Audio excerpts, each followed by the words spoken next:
2. El descubrimiento de los elementos del mundo. Bajo este título escribe sobre Mach el profesor auxiliar de la Universidad de Zúrich, Friedrich Adler, que es tal vez el único escritor alemán deseoso también de completar a Marx con el magismo. Seamos justos con este ingenuo profesor. En su candor, hace un flaco servicio al magismo. Por lo menos, plantea la cuestión de manera clara y categórica. ¿Verdaderamente Mach ha descubierto los elementos del mundo? Si es así, claro está que solo pueden seguir siendo materialistas los atrasados y los ignorantes. ¿O acaso este descubrimiento es un retroceso de Mach a viejos errores filosóficos? Hemos visto que Mach en 1872 y Avenarius en 1876 se sitúan en un punto de vista puramente idealista. Para ellos, el mundo es nuestra sensación. En 1883 vio la luz la mecánica de Mach, y en el prólogo a la primera edición, Mach se refiere precisamente a los prolegómenos de Avenarius, ensalzando las ideas extraordinariamente afines a su filosofía. He aquí las reflexiones sobre los elementos expuestos en la mecánica. Las ciencias naturales todas pueden únicamente presentar complejos de los elementos que llamamos ordinariamente sensaciones. Se trata de las relaciones existentes entre estos elementos. La relación entre A, calor, y B, llama, pertenece a la física. La relación entre A y N, nervios, pertenece a la fisiología. Ni una ni otra de estas relaciones existe separadamente. Ambas existen juntas. Solo temporalmente podemos hacer abstracción de una o de otra. Por lo visto, incluso los procesos puramente mecánicos son siempre, por tanto, procesos fisiológicos. Lo mismo se dice en el análisis de las sensaciones. Cuando junto a los términos elemento, complejo de elementos, o el lugar suyo, se utilizan las designaciones sensación y complejo de sensaciones. Es preciso siempre tener en cuenta que los elementos son sensaciones solo en esta conexión, a saber, en relación A, B, C con K, L, M, es decir, en la relación de los complejos que ordinariamente llamamos cuerpos con el complejo que llamamos nuestro cuerpo, en esta relación, en esta dependencia funcional. En otra dependencia funcional son al mismo tiempo objetos físicos. El color es un objeto físico cuando, por ejemplo, lo estudiamos desde el punto de vista de su dependencia de la fuente de luz que lo ilumina, otros colores, calor, espacio, etc. Pero si lo estudiamos desde el punto de vista de su dependencia de la retina, de los elementos K, L, M, etc., estamos en presencia de un objeto psicológico, de una sensación. Así pues, el descubrimiento de los elementos del mundo consiste en que, primero, todo lo que existe es declarado sensación. Segundo, las sensaciones son llamadas elementos. Tercero, los elementos son divididos en lo físico y lo psíquico. Lo psíquico es lo que depende de los nervios del hombre y en general del organismo humano. Lo físico no depende de dicho organismo. Cuarto, la relación de los elementos físicos y la relación de los elementos psíquicos es declarada como no existente separada la una de la otra. Únicamente existen juntas. Quinto, solo temporalmente se puede hacer abstracción de una u otra relación. Sexto, a la nueva teoría se la declara exenta de unilateralidad. Unilateralidad, en efecto, no hay aquí, pero hay el más confuso mare magnum de puntos de vista filosóficos opuestos. Desde el momento que partís únicamente de las sensaciones, con la palabreja elemento, no corregís la unilateralidad de vuestro idealismo. No hacéis más que embrollar la cuestión, esconderos cobardemente de vuestra propia teoría. De palabra, elimináis la antítesis entre lo físico y lo psíquico, entre el materialismo, para el cual lo primario es la naturaleza, la materia, y el idealismo, para el cual lo primario es el espíritu, la conciencia, la sensación. De hecho, restablecéis al momento esta antítesis, la restablecéis subrepticiamente, renunciando a vuestra premisa fundamental, porque si los elementos son sensaciones, no tenéis el derecho de admitir ni un solo instante la existencia de los elementos fuera de su dependencia de mis nervios, de mi conciencia. Pero desde el momento que admitís objetos físicos independientes de mis nervios, de mis sensaciones, objetos que suscitan la sensación únicamente por su acción sobre mi retina, abandonáis vergonzosamente vuestro idealismo unilateral y pasáis a sostener el punto de vista de un materialismo unilateral. Si el color es una sensación únicamente en razón de su dependencia de la retina, como os lo obligan a reconocer las ciencias naturales, se deduce de ello que los rayos luminosos producen, al llegar a la retina, la sensación de color, lo que quiere decir que fuera de nosotros, independientemente de nosotros y de nuestra conciencia, existe el movimiento de la materia. Supongamos ondas de éter de una longitud determinada y de una velocidad determinada, que obrando sobre la retina, producen en el hombre la sensación de este o el otro color. Tal es precisamente el punto de vista de las ciencias naturales. Estas explican las diferentes sensaciones de color por la diferente longitud de las ondas luminosas existentes fuera de la retina humana, fuera del hombre e independientemente de él.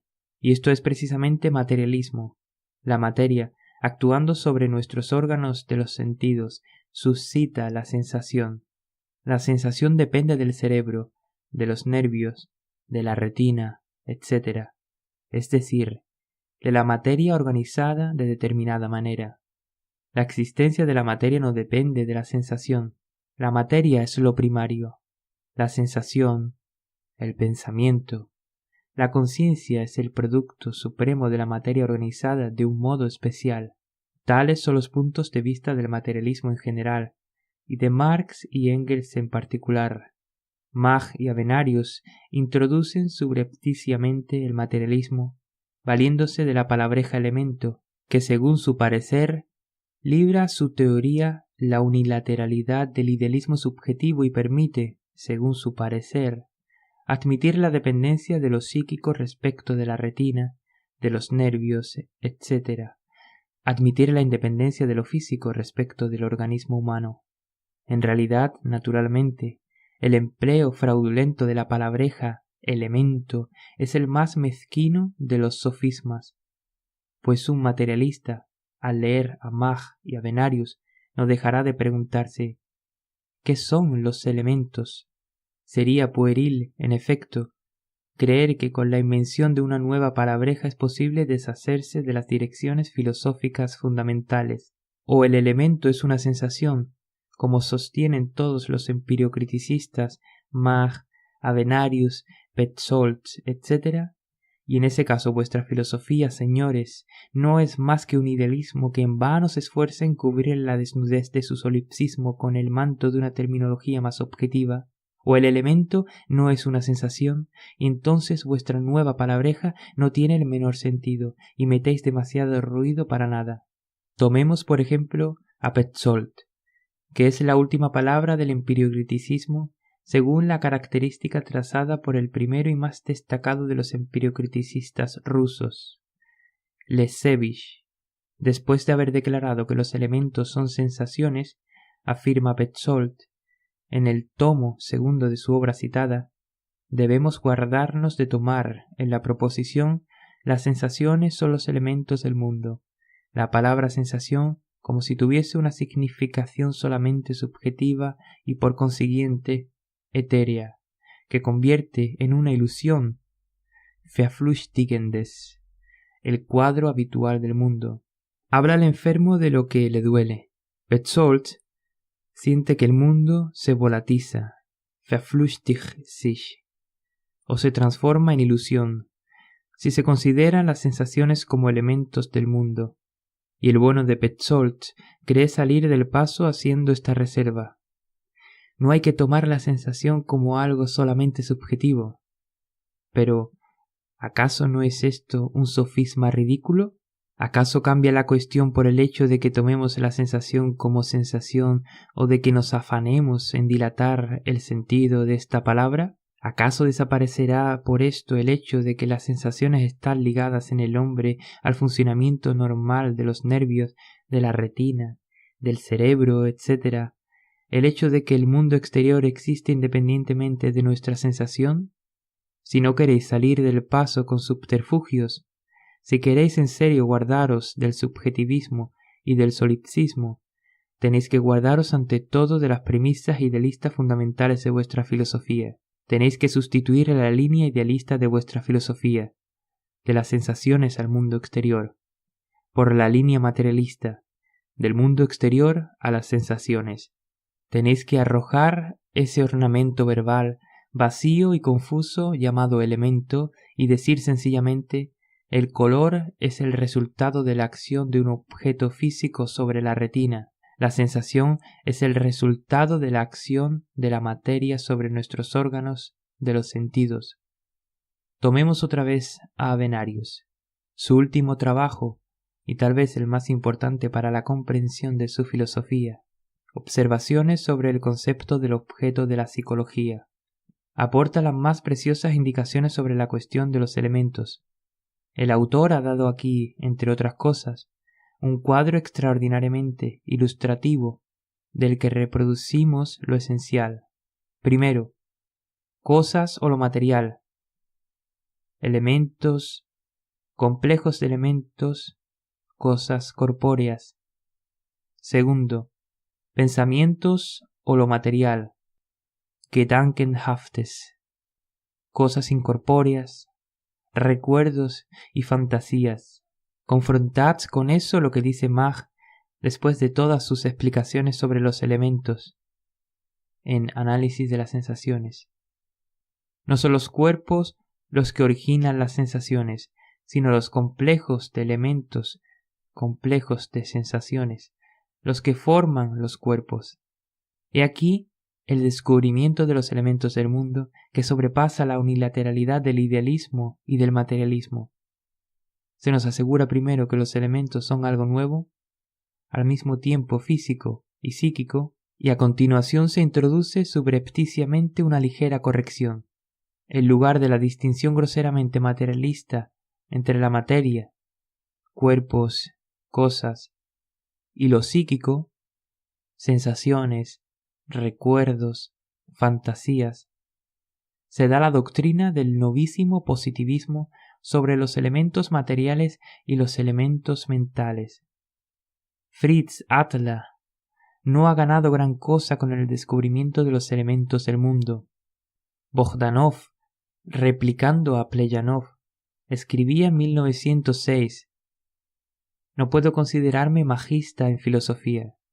En la concepción filosófica general he tomado a Mach una sola cosa, la noción de la neutralidad de los elementos de la experiencia en relación a lo físico y a lo psíquico, la noción de que estas características dependen únicamente de la conexión de la experiencia. Es como si un creyente dijera: no puedo considerarme partidario de la religión, pues he tomado de sus partidarios una sola cosa, la fe en Dios. La sola cosa tomada por Bogdanov de Mach es precisamente el error fundamental de la doctrina de Mach, la falsedad fundamental de toda esta filosofía. Las desviaciones de Bogdanov con respecto al empiriocriticismo, a las que él mismo Bogdanov concede una importancia muy grande, en realidad son completamente secundarias y no van más allá de ciertas discrepancias de detalle, parciales, individuales, entre los diferentes empiriocriticistas que son aprobados por Mach y aprueban a Mach.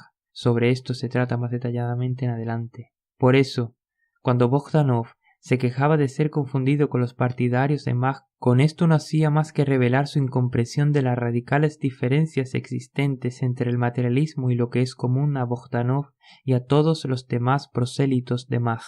Lo importante no es saber cómo ha desarrollado, o cómo ha mejorado, o cómo ha empeorado Bogdanov la filosofía majista. Lo importante es que ha abandonado el punto de vista materialista con lo que se ha condenado ineluctablemente a la confusión y a las aberraciones idealistas. En 1899, como hemos visto, Bogdanov mantenía un punto de vista justo cuando escribía: «La imagen del hombre que está ante mí, imagen que me es directamente transmitida por la vista, es una sensación». Bogdanov no se ha tomado la molestia de someter a crítica su antiguo punto de vista. Ha creído ciegamente las palabras de Mach y se ha puesto a repetir con él que los elementos de la experiencia son neutrales respecto de lo físico y de lo psíquico. Como ha demostrado la novísima filosofía positivista, escribía Bogdanov en el libro primero del Empiriomonismo, los elementos de la experiencia psíquica son idénticos a los elementos de toda experiencia en general, ya que son idénticos a los elementos de la experiencia física. O como escribía en 1906, en cuanto al idealismo, podemos hablar de él fundándonos únicamente en el hecho de que los elementos de la experiencia física son reconocidos como idénticos a los elementos de la experiencia psíquica o como sensaciones elementales cuando esto es simplemente un hecho indudable. He ahí en donde está el verdadero origen de todas las desventuras filosóficas de Bogdanov, origen que es común a todos los prosélitos de Mach. Se puede y se debe hablar de idealismo cuando se admite la identidad entre las sensaciones y los elementos de la experiencia física, es decir, lo físico, el mundo exterior, la materia, porque esto no es otra cosa que la filosofía de Berkeley. No hay aquí ni rastro de novísima filosofía, ni de filosofía positiva, ni de ningún hecho indudable. Aquí hay sencillamente un sofisma idealista ya muy viejo, y si se le preguntase a Bogdanov ¿cómo puede demostrar este hecho indudable de que las sensaciones son idénticas a lo físico? No escucharéis de él otro argumento más que el perpetuo estribillo de los idealistas. Yo no experimento más que mis sensaciones, el testimonio de la autoconciencia, die Aussage des Selbstbewusstseins. En nuestra experiencia, que nos enseña que somos sustancia dotada de sensibilidad, la sensación se nos da con más certidumbre que la sustancialidad, etcétera, etcétera, etcétera. Por hecho indudable, Bogdanov ha tomado, creyendo a Mach, un subterfugio filosófico reaccionario, porque en realidad no ha sido aducido y no puede ser aducido ni un solo hecho que rebata el punto de vista según el cual la sensación es una imagen del mundo exterior, punto de vista que compartía Bogdanov en 1899 y que las ciencias naturales comparten hasta hoy. El físico Mach, en sus aberraciones filosóficas, se ha apartado por completo de las modernas ciencias naturales. De esta importante circunstancia, que ha pasado desapercibida para Bogdanov, hemos de hablar aún abundantemente más abajo. Una de las circunstancias que han facilitado a Bogdanov una transición tan rápida del materialismo de los naturalistas al confuso idealismo de Mach es, además de la influencia de Ostwald, la doctrina de Avenarius sobre la serie dependiente y la serie independiente de la experiencia. El mismo Bogdanov se expresa sobre esta cuestión en los términos siguientes en el libro primero del Empiriomonismo. En tanto dependan del estado de un sistema nervioso dado, los datos de la experiencia forman el mundo psíquico de una personalidad dada. En tanto los datos de la experiencia se toman fuera de esta dependencia, tenemos ante nosotros el mundo físico. Por eso Avenarius designa estos dos campos de la experiencia como la serie dependiente y la serie independiente de la experiencia. La desgracia está precisamente en que esta doctrina de la serie independiente de las sensaciones humanas, introduce el materialismo de un modo subrepticio, ilegítimo, arbitrario, ecléctico desde el punto de vista de una filosofía que dice que los cuerpos son complejos de sensaciones, que las sensaciones son idénticas a los elementos de lo físico. Pues una vez que habéis reconocido que la fuente de luz y las ondas luminosas existen independientemente del hombre y de la conciencia humana, que el color depende de la acción de estas ondas sobre la retina, habéis aceptado de hecho el punto de vista materialista, y habéis destruido hasta los cimientos todos los hechos indudables del idealismo con todos sus complejos de sensaciones, con los elementos descubiertos por el novísimo positivismo y demás absurdos semejantes. La desgracia está precisamente en que Bogdanov, como todos los prosélitos rusos de Mach, no ha escrutado los puntos de vista idealistas iniciales de Mach y de Avenarius, no se ha dado cuenta de sus premisas idealistas fundamentales y por eso no ha notado lo que había de ilegítimo y de ecléctico en su ulterior tentativa de introducir subrepticiamente el materialismo. Y mientras tanto, el idealismo inicial de Mach y de Avenarius está tan admitido en la literatura filosófica como lo está el hecho de que más tarde el empiriocriticismo se esforzó en orientarse hacia el materialismo. El autor francés Cauvelard, a quien ya hemos citado, ve en los prolegómenos de Avenarius el idealismo monista. En la crítica de la experiencia pura de 1888-1890, el realismo absoluto, y en la concepción humana del mundo de 1891, el intento de explicar ese cambio. Observemos que el término realismo se emplea aquí en oposición al idealismo. Yo, siguiendo a Engels, solamente uso en este sentido la palabra materialismo y considero esta terminología como la única justa, particularmente en vista de que el término realismo está manoseado por los positivistas y demás confusionistas que vacilan entre el materialismo y el idealismo. Aquí basta con señalar que Cauvelard tiene en cuenta el hecho indudable de que en los prolegómenos de 1876 para Avenarius la sensación es lo único existente y la sustancia, según el principio de la economía del pensamiento, está limitada y en la crítica de la experiencia pura, lo físico está considerado como la serie independiente y lo psíquico, por consiguiente, las sensaciones como la serie dependiente. El discípulo de Avenarius, Rudolf Willi, reconoce asimismo que Avenarius, completamente idealista en 1876, más tarde reconcilió con esta doctrina el realismo ingenuo, obra arriba citada, es decir, el punto de vista espontáneo e inconscientemente materialista en el que está situada la humanidad al admitir la existencia del mundo exterior independientemente de nuestra conciencia. Oscar Ewald, autor del libro titulado Avenarius, fundador del empiriocriticismo, dice que esta filosofía reúne elementos, no en el sentido que le atribuye Mach, sino en el sentido corriente de la palabra elemento, contradictorios, idealistas y realistas, hubiera debido decir materialistas. Por ejemplo, un modo de considerar absoluto eternizaría el realismo ingenuo, un modo relativo entronizaría para siempre el idealismo exclusivo. Avenarius llama modo de considerar absoluto a lo que más corresponde a la relación de los elementos fuera de nuestro cuerpo y modo relativo a lo que más corresponde a la relación de los elementos dependientes de nuestro cuerpo. Mas para nosotros ofrece un singular interés en este sentido la opinión de Wundt, que se sitúa, también como la mayor parte de los escritores mencionados, en un confuso punto de vista idealista, pero que es, acaso, el que con mayor atención que nadie ha analizado el empiriocriticismo. Yushkevich dice a este propósito lo siguiente: es curioso que Wundt considere el empiriocriticismo como la forma más científica del último tipo de materialismo, cuyos sostenedores ven en lo espiritual una función de procesos corporales, y a quienes Wundt denomina, añadiremos nosotros, gentes que ocupan una posición intermedia entre el espinozismo y el materialismo absoluto. La opinión de Wundt es extremadamente curiosa, en verdad, pero lo más curioso de todo es aquí la manera que tiene el señor Yushkevich de estudiar los libros y los artículos de filosofía de que habla. Es un ejemplo típico de la forma de obrar de nuestros prosélitos de Mach. El Petrushka de Gogol, al leer, encontraba curioso que las letras formasen siempre palabras. El señor Yushkevich ha leído a Wundt y ha encontrado curioso que Wundt acuse a Avenarius de materialismo. Si Wundt no tiene razón, ¿por qué no rebatirle? Y si la tiene, ¿por qué no explicar la antítesis entre el materialismo y el empiriocriticismo?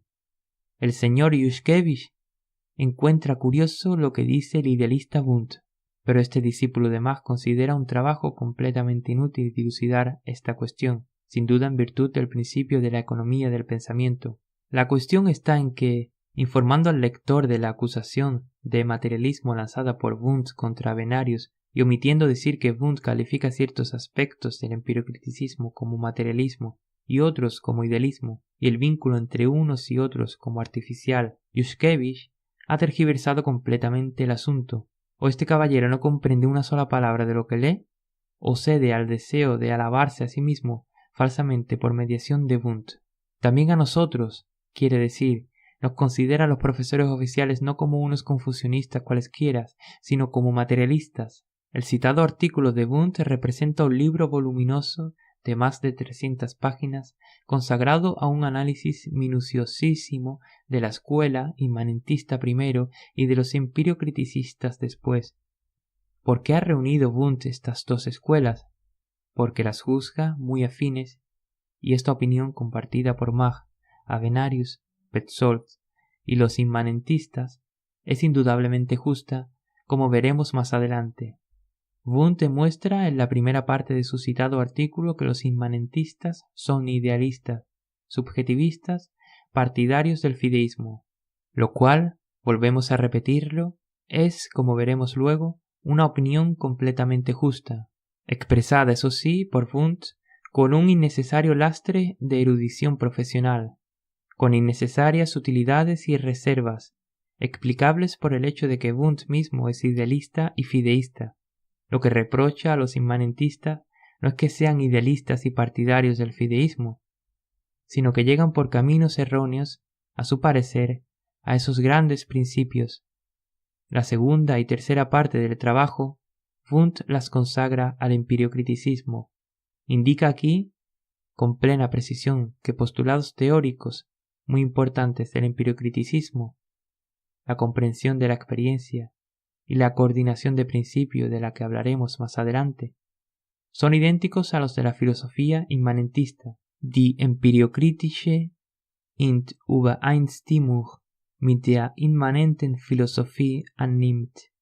Otros postulados teóricos de Avenarius están tomados del materialismo y en conjunto el empiriocriticismo es una mezcla abigarrada, bunte Mischung, cuyas diferentes partes integrantes son completamente heterogéneas, an sich einander völlig heterogen sind.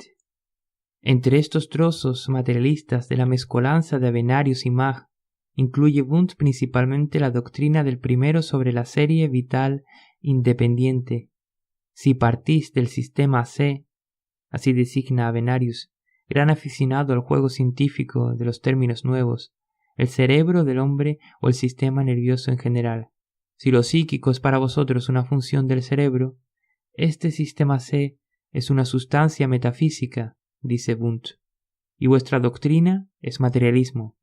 Hay que decir que muchos idealistas y todos los agnósticos, comprendiendo entre ellos a los adeptos de Kant y de Hume, califican a los materialistas de metafísicos, porque reconocer la existencia del mundo exterior, independientemente de la conciencia del hombre, es sobrepasar, a su parecer, los límites de la experiencia. Sobre esta terminología y sobre su completa inexactitud desde el punto de vista del marxismo, hablaremos en su lugar. Ahora creemos importante advertir que precisamente la hipótesis de la serie independiente en Avenarius, lo mismo que en Mach, que expresa idéntico pensamiento en otros términos, es, por el reconocimiento general de los filósofos de los distintos partidos, es decir, de las diversas direcciones filosóficas, un concepto tomado del materialismo. Si partís de que todo lo que existe es sensación o que los cuerpos son complejos de sensaciones, no podéis, sin destruir todas vuestras premisas fundamentales, toda vuestra filosofía, llegar a la conclusión de que independientemente de nuestra conciencia existe lo físico y que la sensación es una función de la materia organizada de determinada manera. Mach y Avenarius se reúnen en su filosofía los postulados idealistas fundamentales y algunas conclusiones materialistas precisamente porque su teoría es una muestra de la bazofia ecléctica, de que con el desprecio que se merece, habló Engels. En la última obra filosófica de Mach, Conocimiento y Error, segunda edición, 1906, este eclecticismo salta particularmente a la vista. Hemos visto ya que Mach declara allí: no hay ninguna dificultad en construir cualquier elemento físico a base de sensaciones, es decir, a base de elementos psíquicos. Y en este mismo libro leemos: las dependencias más allá de U. U es igual a Umgrenzung, es decir, los límites espaciales de nuestro cuerpo. Constituye la física en el sentido más amplio de la palabra. Para obtener en toda su puridad, rein erhalten, estas dependencias, es necesario excluir en lo posible la influencia del observador, es decir, de los elementos situados en el interior de U, Umgrenzung. Muy bien, muy bien. El paro comenzó prometiendo incendiar el mar, o sea, construir los elementos físicos con elementos psíquicos. Pero luego resultó que los elementos físicos se encuentran fuera de los límites de los elementos psíquicos situados dentro de nuestro cuerpo. Vaya filosofía. Otro ejemplo. No existe gas perfecto, ideal, vollkommenes, líquido perfecto, cuerpo elástico perfecto. El físico sabe que sus ficciones no corresponden más que aproximadamente a los hechos, simplificándolos de manera arbitraria. Conoce esa desviación que no puede ser eliminada. ¿De qué desviación, Abweichung, se trata aquí? ¿De la desviación de qué cosa con respecto a qué otra? De la desviación de los pensamientos, de la teoría física, con respecto a los hechos. ¿Y qué son los pensamientos, las ideas? Las ideas son las huellas de las sensaciones. ¿Qué son los hechos? Los hechos son complejos de sensaciones.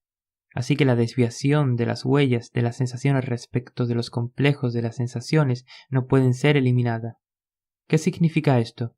Esto significa que Mach olvida su propia teoría y al ponerse a hablar sobre diversas cuestiones de física, razona con sencillez, sin sutilezas idealistas, es decir, en materialista. Todos los complejos de sensaciones y toda esta refinada sabiduría al ver que ley se volatilizan. La teoría de los físicos resulta ser el reflejo de los cuerpos, de los líquidos, de los gases existentes fuera de nosotros e independientemente de nosotros, y este reflejo es naturalmente aproximado, pero no se puede considerar como arbitraria esta aproximación o simplificación. En realidad, la sensación está considerada aquí por Mach precisamente tal como la consideran todas las ciencias naturales que no han sido depuradas por los discípulos de Berkeley y de Hume, o sea, como una imagen del mundo exterior. La teoría propia de Mach es un idealismo subjetivo, pero cuando tiene necesidad del elemento objetividad, Mach introduce sin escrúpulos en sus razonamientos postulados de la teoría contraria, es decir, de la teoría materialista del conocimiento.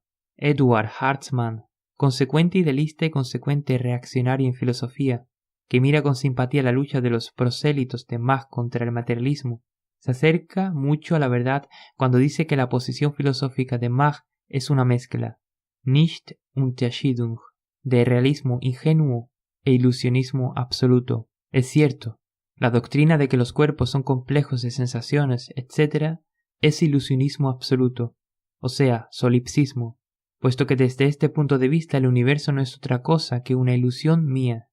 En cuanto al razonamiento de Mach que acabamos de citar, y tantos otros diseminados por las obras del mismo autor, es el llamado realismo ingenuo, es decir, la teoría materialista del conocimiento, inconscientemente, espontáneamente tomada de los naturalistas.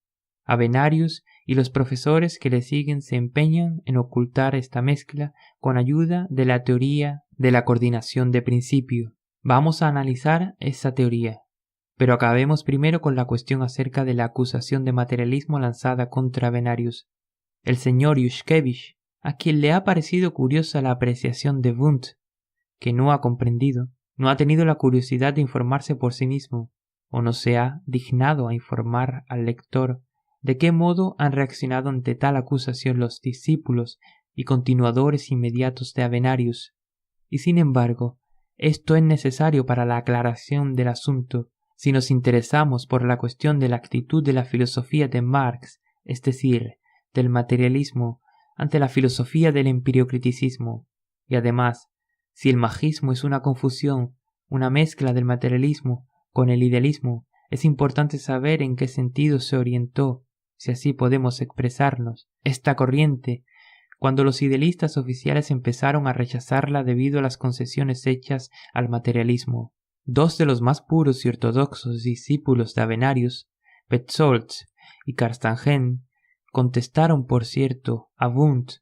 Petzold rechazó con airada indignación la acusación de materialismo, deshonrosa para un profesor alemán, y apeló. ¿A qué creéis que apeló? A los prolegómenos de Avenarius, donde el concepto de sustancia está, dice, refutado. Cómoda teoría en la que tienen la misma cabida las obras puramente idealistas y los postulados materialistas arbitrariamente admitidos. La crítica de la experiencia pura de Avenarius, escribe Petzold, no está naturalmente en contradicción con esta doctrina, es decir, con el materialismo, pero tampoco está en contradicción con la doctrina directamente opuesta, con la doctrina espiritualista. Excelente defensa. Engels llamó precisamente a esto bazofia ecléctica. Bogdanov, que no quiere reconocerse adepto de Mach y que pretende pasar por marxista en filosofía, sigue a Petzold. A su parecer, el empiriocriticismo no tiene que preocuparse ni del materialismo, ni del espiritualismo, ni de ninguna metafísica en general. La verdad no se encuentra en el justo medio entre las corrientes enemigas, materialismo y espiritualismo, sino fuera de ambas. En realidad, lo que a Bogdanov le parece la verdad no es más que confusión, titubeos entre el materialismo y el idealismo. Carstanjen ha escrito, replicando a Wundt, que rechaza por completo la introducción fraudulenta, Unterschiebung, del elemento materialista, que es absolutamente extraño a la crítica de la experiencia pura. El empiriocriticismo es escepticismo, por excelencia, por lo que concierne al contenido de las nociones. Hay una partícula de verdad en esta tendencia a subrayar con exageración la neutralidad de la doctrina de Mach. La corrección hecha por Mach y Avenarius a su idealismo inicial se reduce completamente a permitir concesiones a medias al materialismo. En lugar del punto de vista consecuente de Berkeley, el mundo exterior es mi sensación, se llega a veces al punto de vista de Hume. Elimino la cuestión de si hay algo más allá de mis sensaciones. Y este punto de vista del agnosticismo condena inevitablemente a vacilar entre el materialismo y el idealismo.